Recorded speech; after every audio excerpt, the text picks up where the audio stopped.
Hello everyone. तो आज है 11 अप्रैल और आज के इस वीडियो में हम लोग बात करने वाले हैं 11 अप्रैल से जितने भी बनने वाले इंपॉर्टेंट करंट अफेयर के क्वेश्चन होंगे उन सभी को हम लोग यहाँ पे डिस्कस करेंगे। तो जितने भी क्वेश्चन हैं ये सभी जो क्वेश्चन होंगे आपके जितने भी आने वाले एग्जाम्स हैं, चाहे वो एसएससी हो, रेलवे हो, बैंकिंग हो या फिर कोई भी वनडे एग्जाम, उन सभी के लिए इम्पॉर्टेंट होगा। तो आप सभी लोग इस वीडियो को लाइक और शेयर जरूर कीजिएगा और हमारे चैनल को अगर सब्सक्राइब नहीं किया हुआ है तो आप लोग सब्सक्राइब भी जरूर कर लेना। तो अब चलिए शुरू करते हैं अपने क्वेश्चन को। और हमारा आज का पहला क्वेश्चन है, क्वेश्चन में आपसे पूछा जा रहा है हाल ही में बांग्लादेश जो है आर्टेमिस समझौते पर हस्ताक्षर करने वाला कौन से नंबर का देश बन गया है। तो ये 54 नंबर का कंट्री है जो कि आर्टेमिस समझौते आर्टेमिस मिशन में शामिल होने वाला कंट्री है। बांग्लादेश की अगर हम बात करें तो ये क्या है, आर्टेमिस समझौते में शामिल होने वाला 54 नंबर का ये कंट्री है। ये आर्टेमिस मिशन जो है, इस मिशन को लॉन्च कब किया गया था, तो अक्टूबर 2020 में इस मिशन को लाया गया था। 8 कंट्री उस टाइम पे थे इसमें। बाद में जो है धीरे धीरे इसमें और भी कंट्री इसमें ऐड होते चले गए। भारत इसमें जो है 27 नंबर का कंट्री बना। भारत जो है इसमें 27 नंबर का कंट्री बना। इस मिशन को जो है लॉन्च किसके द्वारा किया गया, तो नासा जो कि यूएसए की स्पेस एजेंसी है, इसके द्वारा लॉन्च किया गया। नासा को बनाया कब गया था, तो 1958 में इसको बनाया गया था। इसका हेडक्वार्टर आपको देखने को मिलेगा वाशिंगटन डीसी में, इसका हेडक्वार्टर आपको देखने को मिलेगा। इस मिशन आर्टेमिस मिशन का जो है एम क्या है, तो इस मिशन का एम है कि जितने भी मून हैं यानी चंद्रमा, मंगल या फिर अन्य जितने भी खगोलीय पिंड हैं, उनकी जो आउटर स्पेस है उसके स्टडी के लिए इस मिशन को लॉन्च किया गया है। ठीक है, चलिए इतना तो इसमें फैक्ट था जो कि आपको याद रखना है। और अब बात कर लेते हैं थोड़ा सा यहाँ पे बांग्लादेश के बारे में। तो बांग्लादेश की राजधानी आपको मिलेगी ढाका, यहाँ की करेंसी हो जाएगी टका, और यहाँ के जो अभी प्रेजेंट टाइम के राष्ट्रपति हैं वो हैं मोहम्मद शहाबुद्दीन यहाँ के क्या है, प्रेजेंट टाइम के राष्ट्रपति हैं। तो इतना फैक्ट आप लोग याद रखना जो कि इम्पॉर्टेंट है आपके एग्जाम के पर्सपेक्टिव से। तो 8 अप्रैल 2025 में बांग्लादेश जो है आर्टेमिस समझौते पर हस्ताक्षर करने वाला 54वां देश बन गया। यह समझौता नासा के द्वारा स्थापित किया गया, जिसका उद्देश्य है बाहरी अंतरिक्ष शांतिपूर्ण और पारदर्शी अन्वेषण को बढ़ावा देना, खास करके चंद्रमा, मंगल ग्रह और अन्य खगोलीय पिंडों से ध्यान केंद्रित करना। आर्टेमिस समझौते के मूल रूप से 13 अक्टूबर 2020 को 8 देशों की सहायता से बनाया गया था, जिसमें ये देश शामिल थे Australia, Canada, Italy, Japan, Luxembourg, संयुक्त अरब अमीरात, यूनाइटेड किंगडम और संयुक्त राज्य अमेरिका। ये 8 कंट्री मिलकर के इस मिशन को लॉन्च किए थे। अगर हम बात करें अगले क्वेश्चन की, तो क्वेश्चन में पूछा जा रहा है भारत और न्यूजीलैंड ने पासेक्स एक्सरसाइज का आयोजन किया है। आपको बताना है कि ये एक्सरसाइज कहाँ पर आयोजित किया जा रहा है। इस एक्सरसाइज को अदन की खाड़ी में आयोजित किया जा रहा है। पासेक्स एक्सरसाइज किसके किसके बीच में होता है, तो इंडिया एंड न्यूजीलैंड के बीच में इस एक्सरसाइज को कंडक्ट करवाया जाता है। इंडिया की तरफ से जो आईएनएस इसमें पार्टिसिपेट कर रहा है उसका नाम है आईएनएस तरकस, जो कि अभी रिसेंटली क्या किया था, इसको हिंद महासागर इंडियन ओशियन में इसको डिप्लॉय किया गया था, जहां से इसने 2500 केजी का क्या किया था, ड्रग्स को क्या किया था, इसने पकड़ा था। ठीक है, चलो यहाँ इतना फैक्ट जो आप याद रखना। अब बात करते हैं अगले क्वेश्चन की तरफ। तो इसका राइट आंसर हो जाएगा बी, और इसका जो है आपका लोकेशन जो है देखने को मिलेगा आपका गल्फ ऑफ अदन की खाड़ी। ऊपर में यमन दिख रहा है, नीचे सोमालिया लैंड है। ठीक है, यह सोमालिया आपसे यहाँ से कनेक्ट हो रहा है, और ये आपको रेड सी देखने को मिलेगा, जिधर है सऊदी अरेबिया एक साइड, और इसके एक साइड में सूडान, इरिट्रिया एंड इथोपिया ऐसे क्या करा है, बॉर्डर शेयर करा है। इस जो एक्सरसाइज है, इस एक्सरसाइज को 4 अप्रैल को इसका जो है इस एक्सरसाइज को कंडक्ट करवाया गया, जिसमें आईएनएस तरकस जो है इसमें शामिल हुआ। भारत और न्यूजीलैंड के बीच में ये एक्सरसाइज होता है। अगले क्वेश्चन की बात करें तो अगला क्वेश्चन है आपका, हाल ही में हरियाणा राज्य ने पुलिस भर्ती में अग्निवीरों के लिए कितने प्रतिशत आरक्षण की घोषणा की है, ये पूछा जा रहा है। हरियाणा सरकार जो है, वहाँ के जो सीएम हैं नायब सिंह सैनी, उनके द्वारा ये बोला गया है कि पुलिस की नौकरी में अग्निवीरों के लिए कितने प्रतिशत का आरक्षण दिया जा रहा है, तो 20% का आरक्षण देने की बात कही गई है, और ये ऐसा करने वाला पहला स्टेट बन जाएगा हरियाणा। ठीक है, चलो तो इसका right answer option number D हो जाएगा। तो यहाँ के जो मुख्यमंत्री हैं नायब सिंह सैनी, इनके द्वारा ये अनाउंसमेंट किया गया है। ये ऐसा पहला राज्य बन जाएगा।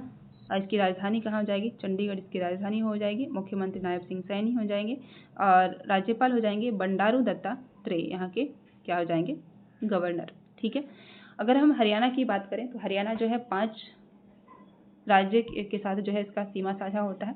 कौन कौन सी, पंजाब, राजस्थान, यूपी, उत्तराखंड, और एक जो आपका बच गया वो क्या बच गया आपका, क्या हो गया, पंजाब हो गया, हाँ हिमाचल प्रदेश बच गया, ठीक है। एंड 2 यूटीज हैं, दिल्ली और चंडीगढ़, दिल्ली और चंडीगढ़, यानी कि कुल 7 स्टेट हो जाएंगे, 5 राज्य और 2 केंद्र शासित प्रदेश के साथ में इसका सीमा साझा होता है, ठीक है। चलो यहाँ पे बात कर लेते हैं यहाँ की लोकसभा सीट के बारे में। तो यहाँ की लोकसभा सीट की संख्या कितनी है, तो वो आपको देखने को मिलेगा 10, और राज्यसभा की सीट कितनी है 5, और विधानसभा सीट है आपका 90, ठीक है। यहाँ पे 2 और राष्ट्रीय उद्यान देखने को मिलेगा, एक तो हो गया आपका सुल्तानपुर राष्ट्रीय उद्यान, और एक हो गया आपका केलसर राष्ट्रीय उद्यान। ये 2 राष्ट्रीय उद्यान भी आपको हरियाणा में ही देखने को मिलेगा। अब अगले क्वेश्चन की तरफ आते हैं, और अगला क्वेश्चन आपसे पूछा जा रहा है, खेलो इंडिया यूथ गेम्स 2025 के 7वें संस्करण की मेजबानी कौन सा राज्य कर रहा है। अभी जो खेलो इंडिया यूथ गेम्स 2025 का 7वां संस्करण का मेजबानी किया जा रहा है, आपको बताना है कि ये जो है किस राज्य इसकी मेजबानी, कौन सा राज्य इसको होस्ट करने वाला है। तो इसको होस्ट करने वाला जो राज्य है वो है बिहार। कौन है, बिहार इसको होस्ट करने वाला राज्य है। उत्तराखंड की बात करें तो नेशनल गेम्स 2025 का आयोजन हुआ। अगला वाला जो होगा ये 38 नंबर का नेशनल गेम्स का आयोजन उत्तराखंड में हुआ। 39 नंबर का जो नेशनल गेम्स होगा वो हो जाएगा आपका मेघालय में। दिल्ली में जो है अभी क्या हुआ था, खेलो इंडिया पैरा गेम्स का आयोजन हुआ 2025 का, जिसमें हरियाणा टॉप पे रहा। और अब जो है खेलो इंडिया यूथ गेम्स 2025 का आयोजन कहाँ पे होगा, बिहार में इसका आयोजन होगा। ये जो आपको खेलो इंडिया यूथ गेम्स है, इस गेम्स को लाया कब गया था, मतलब इस प्रतियोगिता को कब इंट्रोड्यूस किया गया था, इसके बारे में जानते हैं। तो इसको खेलो इंडिया पहल के अंतर्गत इसको लाया गया। खेलो इंडिया पहल आया था 2018 में, जहां पर क्या किया गया था, इसका उद्देश्य था कि खेल संस्कृति व फिटनेस को बढ़ावा देने के लिए इस पहल को लॉन्च किया गया था। इसके अंदर में 4 प्रकार की प्रतियोगिताएं होती हैं। एक होता है आपका खेलो इंडिया स्कूल गेम्स, जिसका पहली बार आयोजन 2018 में नई दिल्ली में हुआ। दूसरा आपका होता है खेलो इंडिया यूनिवर्सिटी गेम्स, जिसका आयोजन पहली बार 2020 में भुवनेश्वर उड़ीसा में इसका आयोजन हुआ। और तीसरा हो गया आपका खेलो इंडिया विंटर गेम्स, इसका भी आयोजन 2020 में पहली बार हुआ। और कहाँ पर हुआ, तो इसका आयोजन जो है गुलमर्ग में हुआ। और चौथा हो गया आपका खेलो इंडिया पैरा गेम्स, इसको इंट्रोड्यूस किया गया था 2023 में। दिव्यांग जो एथलीट हैं उनको क्या करना, खेल संस्कृति में बढ़ावा देने और उनकी फिटनेस के ध्यान में रखते हुए इसको 2023 में लाया गया। और 2023 में इसका पहला संस्करण न्यू दिल्ली में हुआ, जहाँ पर टॉप में तब भी हरियाणा रहा। और 2025 में भी दिल्ली में इसका आयोजन हुआ, जहाँ पर भी कौन रहा टॉप पे, तो हरियाणा यहाँ पे टॉप पे रहा, ठीक है। ये रहा बिहार के बारे में। बिहार की जो राजधानी वो है पटना। यहाँ के जो सीएम है नीतीश कुमार, यहाँ के सीएम हैं। और यहाँ के जो प्रेजेंट टाइम के गवर्नर हैं वो है मोहम्मद आरिफ खान यहाँ के प्रेजेंट टाइम के क्या हैं, गवर्नर हैं, ठीक है। तो चलिए, इसका आयोजन कब से कब तक होगा, 4 से 15 मई तक इसका आयोजन होगा। 5 जिलों में, पटना, नालंदा, गया, बेगूसराय और भागलपुर में इसका आयोजन होगा। बढ़ते हैं नेक्स्ट क्वेश्चन की तरफ। क्वेश्चन में आपसे पूछा जा रहा है, अप्रैल 2025 की मौद्रिक नीति में आरबीआई के द्वारा जो है रेपो दर में की गई कटौती के बाद जो है संशोधित दर क्या है। आरबीआई के द्वारा जो है एक कमेटी का आयोजन किया गया था, जिसका नाम है मॉनेटरी पॉलिसी कमेटी, MPC। इस कमेटी को बनाया कब गया था, 2016 में। उर्जित पटेल उस टाइम पे गवर्नर थे, उनके रिकमेंडेशन पे क्या बनाया गया था, इस कमेटी को बनाया गया था, MPC को बनाया गया था, ठीक है। इसमें 6 मेंबर काम करते हैं, कितने, 6 सदस्य इसमें काम करते हैं, जिसमें से तो जो 3 सदस्य हैं वो आरबीआई के होते हैं और 3 जो है भारत सरकार के, गवर्नमेंट ऑफ इंडिया के यहाँ पे 3 सदस्य होते हैं।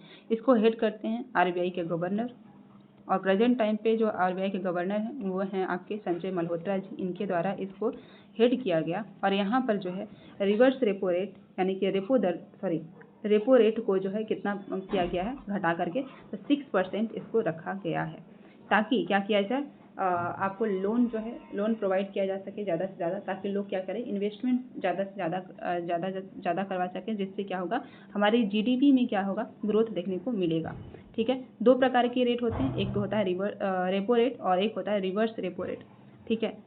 रेपो रेट जो होता है, इसके द्वारा जो है आरबीआई के द्वारा जो है किसी भी बैंक को जिस दर पे लोन दिया जाता है उसको हम लोग बोलते हैं रेपो रेट। और रिवर्स रेपो रेट वो होता है जहाँ पे बैंक जो है आरबीआई जो है किसी भी बैंक से जिस रेट पे उधार लेता है उसको हम लोग बोलते हैं रिवर्स रेपो रेट, ठीक है। तो इतना फैक्ट याद रखिएगा। चलो आगे बढ़ते हैं और बात करते हैं आरबीआई के बारे में। तो आरबीआई को बनाया कब गया था, 1 अप्रैल 1935 ईस्वी को इसको बनाया गया था। इसका नेशनलाइजेशन कब हुआ था? तो 1949 में 1 जनवरी को इसका नेशनलाइजेशन और राष्ट्रीयकरण हुआ था। इसका हेडक्वार्टर जब बनाया गया था तब कोलकाता था और 1937 के बाद से इसका हेडक्वार्टर जो है मुंबई में हमेशा के लिए शिफ्ट कर दिया गया।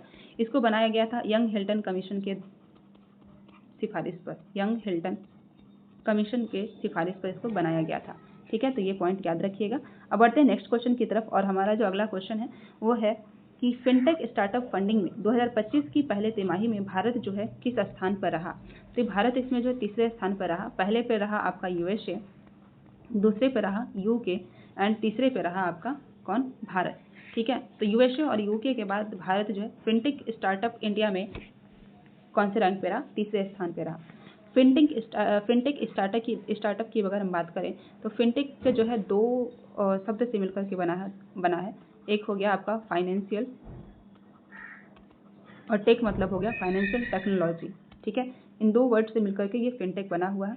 इस टेक्नोलॉजी की अगर हम बात करें तो इसका मतलब होता है कि जब हम किसी भी फाइनेंशियल सर्विस को टेक्नोलॉजी की सहायता से डिलीवर करते हैं किसी भी कस्टमर्स को, जैसे कि आप गूगल पे से आजकल क्या कर रहे हो, घर बैठे आप ट्रांजैक्शन कर रहे हो, ऑनलाइन पेमेंट कर रहे हो, ये सभी हो गया गूगल पे, फ़ोन पे, ये जितने भी आपके ऑनलाइन पेमेंट सिस्टम हैं या फिर आप बोल सकते हो जितनी भी टेक्नोलॉजी है ऑनलाइन, जिसके द्वारा हम लोग क्या करते हैं, फाइनेंस को कंट्रोल करने का काम करते हैं या फिर इसको रेगुलेट करने का काम करते हैं। उसी के लिए एक जो है रिपोर्ट जारी किया गया है। ये रिपोर्ट जारी किया गया है मार्केट इंटेलिजेंस प्लेटफॉर्म ट्रैक्सन के द्वारा और इसमें जो है भारत की रैंकिंग तीसरे स्थान पर है। वहीं पे भारत की सिटी की बात करें तो भारत में जो सिटीज़ हैं वो पहले स्थान पे कौन है? बेंगलुरु आपको पहले स्थान पे देखने को मिलेगा। उसके बाद आपको देखने को मिलेगा गुरुग्राम एंड देन हो जाएगा आपका मुंबई। कौन? मुंबई। ठीक है, चलिए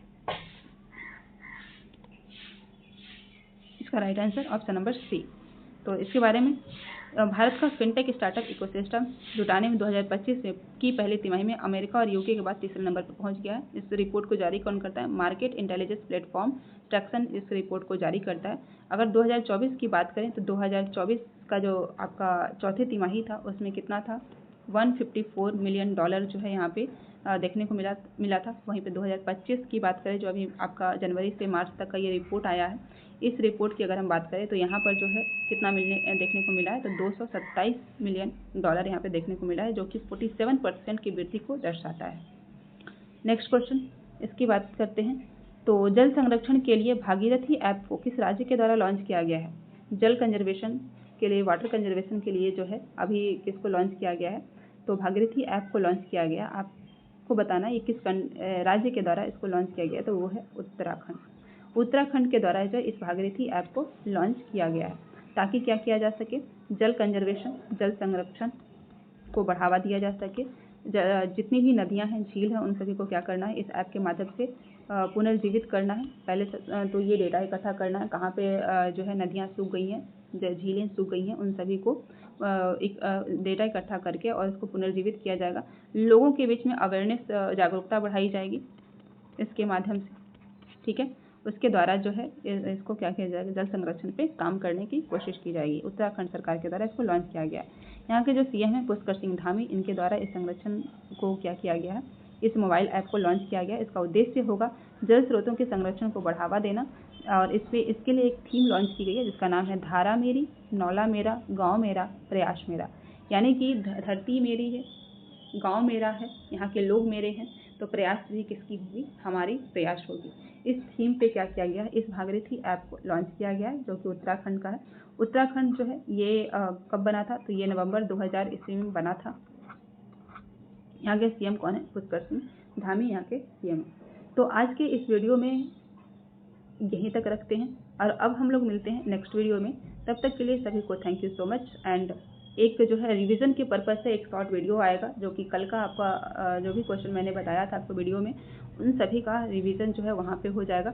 और आज के इस वीडियो का जो रिवीजन होगा वो कल के क्लास में होगा जहाँ पे शॉर्ट वीडियो आएगा। तो आप लोग शॉर्ट वीडियो भी देखना और अगर वीडियो अच्छी लग रही है तो प्लीज़ लाइक और शेयर कर देना और चैनल को सब्सक्राइब कभी कर देना।